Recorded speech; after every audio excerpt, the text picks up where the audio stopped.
Hello guys, कैसे हैं आप सभी लोग। स्वागत है आपका रोड टू हेवन के एपिसोड नंबर 12 में। चलिए अपनी एपिसोड को स्टार्ट करते हैं। तो जैसे कि हमने लास्ट एपिसोड के इनमें देखा था कि हमारा जो हीरो होता है वो टाओ को एक अरे फॉर्मेशन के अंदर छोड़ के चला जाता है, क्योंकि वो यहाँ पे चाहता है अपना काम को निपटाना और टाओ की जान को बचाना। और वहाँ पे वो अरे फॉर्मेशन के अंदर उसे सेव करके चला जाता है। जबकि दिखाता है जो बूढ़ा बंदा होता है वो भी बहुत ज्यादा हैरान होता है। 3 शिफ्ट होता है और हमें फाइट का सीन दिखाया जाता है, जहाँ पे जो आफेंग होता है वो यहाँ पे फाइट कर रहा होता है और बहुत ज्यादा जख्मी हो जाता है कि उसका जो ब्रदर होता है वो बहुत ज्यादा स्ट्रांग होता है और उसे की तरफ घूरते हुए देख रहा होता है और बिल्कुल एक जगह पे स्टक हो जाता है। बल्कि यही नहीं, हमें दिखाया जाता है कि वहाँ पे बहुत ज्यादा खतरनाक चीजें हुई थी, जहाँ पे होंगशेन ने बहुत सारी लोगों को यहाँ पे जख्मी कर दिया होता है और सभी को फ्रीज कर दिया होता है और उसका एक पंख भी टूट चुका होता है। यार बेचारी का एक पंख कट गया होता है, जो कि उसकी पावर जब वो डिमोनाइज हुई थी या उसने डीमन फॉर्म ली थी, जहाँ पे उसकी तलवार की सोल और उसकी सोल दोनों मिक्स होकर जब वो एक बने तो उसके पंख निकल आए। उसमें से एक पंख को मॉन्स्टर ने काट दिया, इसकी डीमन लड़की ने। एक पंख उसके हाथ में होता है, वो बहुत ज्यादा जख्मी होती है होंगशेन, और साथ ही दिखाते हैं कि उसने वो तलिस्मन को उस लड़की के ऊपर लगा दिया होता है। जब वो तलिस्मन उस पर लगता है तो वो जो लड़की, जो कि डीमन लड़की होती है, जो कि उसी आफेंग के ब्रदर टाइजोन को कंट्रोल कर रही थी, इस वजह से टाइजोन पे रुक जाता है। आफेंग बहुत ज्यादा खुश होता है और कहता है सिस्टर्स आओ, तुमने बहुत अच्छा किया, तुमने फाइनली उसको रोक दिया। और जो आफेंग होता है बहुत ज्यादा तारीफ कर रहा होता है सिस्टर्स आओ की, और कह रहा होता है सिस्टर्स आओ, फाइनली आपने कर दिया, बहुत अच्छे। अचानक से दिखाते हैं यहाँ पे बेल बजने की आवाज आती है, कोई बेल बजाता है। फिर वो जो लड़की होती है वो यहाँ पे हिलना चालू करती है और बड़ी तेजी के साथ आगे बढ़ते हुए वो होंगशेन के इस गले पे यहाँ पे काट लेती है। जो डीमन लड़की होती है उसकी स्पीड बहुत ज्यादा होती है और यहाँ पे तलिस्मन लगने के बावजूद भी वो हिल रही होती है, मूव कर रही होती है। इसको देख के आफेंग बहुत ज्यादा हैरान होता है, कह रहा होता है सिस्टर्स आओ, क्या तुम ठीक हो। अचानक से उसके पीछे से वो उसका ब्रदर टाइजुआन हमला करता है, पर यहाँ पे वो उसके हमले को ब्लॉक कर लेता है। यहाँ पे हमें पता चलता है कि यहाँ पे बेल किसने बजाई है, बल्कि ये वही होता है, यानी अंकल जाओ। इसने यहाँ पे बेल बजाते हुए उसी डीमन लड़की को कंट्रोल किया होता है। तो आधे से ज्यादा लोग समझ गए होंगे कि यहाँ पे आखिर हुआ क्या है, यानी कि जो तलिस्मन उस डीमन लड़की पे लगाया है होंगशेन ने, उसकी हेल्प से यहाँ पे ये जो अंकल जाओ है ये बेल बजाते हुए उस डीमन लड़की को कंट्रोल कर सकता है। तो वो बहुत ज्यादा खुश होता है और कहता है फाइनली हो गया, मेरा प्लान यहाँ पे सक्सेसफुल हो गया। हेवेंस मेरी साइड पे है और हेवेंस यहाँ पे मेरी मदद करे। जैसे बूढ़े आदमी को यहाँ पे ये अपॉर्चुनिटी मिली गई। उसका पूरा नाम जाओ हुआ यून होता है। तो आप कह रहा होता है जाओ हुआ यून, आखिर तेरी हिम्मत कैसे हुई, तेरे जैसे बूढ़े इंसान ने यहाँ पे आखिर हमारे साथ धोखा कैसे किया, तो उन्हें हमको धोखा दिया है।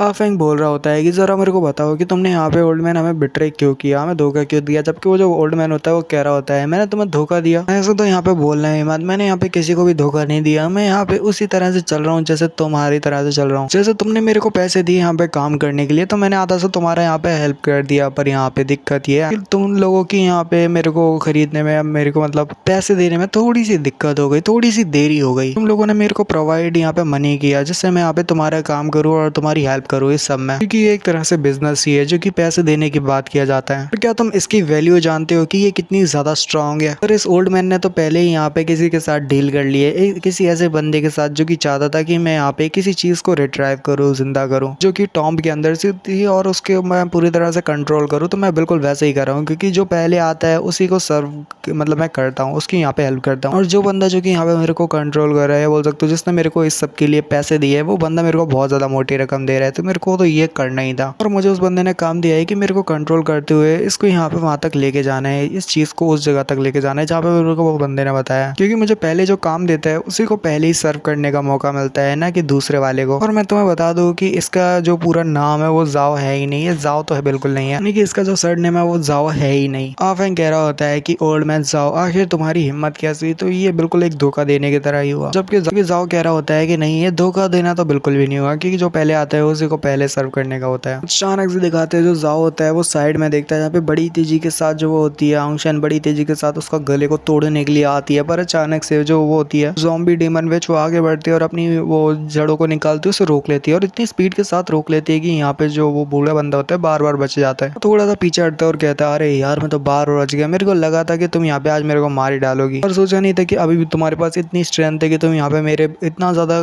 करीब आते हो, स्नेक अटैक किया। वो इम्प्रेसिव कहती है, हंसने लगता है और साथ ही कहता है कि ये बहुत ज्यादा अच्छा है, बिल्कुल भी वेन नहीं गया, हमें यहाँ पे एक रेयर ज़ॉम्बी भी मिल गया। और इस बूढ़े आदमी ने सिर्फ उसके राइट हैंड को तो बिल्कुल नहीं खोया, यहाँ पे उसे एक चीज भी मिली है। जबकि जो वो बंदा होता है यानी आफेंग कह रहा होता है तुम्हारा ज़ॉम्बी से कहने का मतलब क्या था कि तुम्हें यहाँ पे एक ज़ॉम्बी मिल गया रेयर, तो इसका मतलब क्या है, क्या तुम यहाँ पे हमें एक ज़ॉम्बी में बदलने वाले हो। जबकि वो कह रहा होता है तुम नहीं, तुम ज्यादा कुछ नहीं हो सिवाय एक सेक्रीफाइस के, जिसको यहाँ पे हम देने वाले हैं, जिससे हमारी पावर और भी ज्यादा बढ़ेगी। अगर तुम यहाँ पे शांत देते रहते हो तो यहाँ पे जो ओल्ड बंदा यानी मैं हूँ, तुम्हें यहाँ पे ज्यादा कोई तकलीफ नहीं देने वाला, तुम्हें एक आसान मौत मिलेगी। और ज़ॉम्बी रिफाइनमेंट के लिए तुम एक बेस्ट मटेरियल हो। होंगशेन जो होती है बिल्कुल ज्यादा कुछ होश में नहीं होती और बहुत ज़्यादा मतलब जख्मी होती है, जाने की उसका जो पूरी तरह से एनर्जी होती है वो होती नहीं है, पर फिर भी वो कह रही होती है थोड़ी सी धीरे धीरे आवाज में कि मैं चाहती हूँ कि जो करना है वो मेरे साथ कर लो, पर मैं चाहती हूँ कि तुम आफेंग को यहाँ से जिंदा जाने दो। जबकि जो जाओ होता है वो कह रहा होता है, ओल्ड जाओ कह रहा होता है कि मैंने तो सोचा भी नहीं था, तुम इतनी ज्यादा जख्मी हो पर अभी भी यहाँ पे कॉन्सिक्वेंसेस बची हुई है तुम्हारे अंदर, और अभी भी तुम बिल्कुल ह्यूमन की तरह सोच पा रही हो। ये बहुत ज्यादा ही इंप्रेसिव है कि तुम्हें यहाँ पे आफेंग की फिक्र हो रही है कि वो यहाँ पे जिंदा बच जाए। तुम मेरे पे भरोसा करो चाहे मत करो, पर मैं यहाँ पे बताना चाहता हूँ इस बूढ़े बंदे को यहाँ पे फोर्स किया गया है ये करने को। सच बताऊँ तो मैंने एक्सपेक्ट नहीं किया था कि तुम यहाँ पे ह्यूमन की तरह सोच पाओगी, क्योंकि जब यहाँ पे डिमोनाइजेशन होती है और कोई दो सोल जो होती है आपस में मिक्स होकर एक तरह से डीमन फॉर्म लेती है, यानी एक ह्यूमन की सोल और साथ ही एक स्वॉर्ड की सोल जब एक होती है और वो डीमन फॉर्म लेती है तो वो बिल्कुल अपने आप से जो कंट्रोल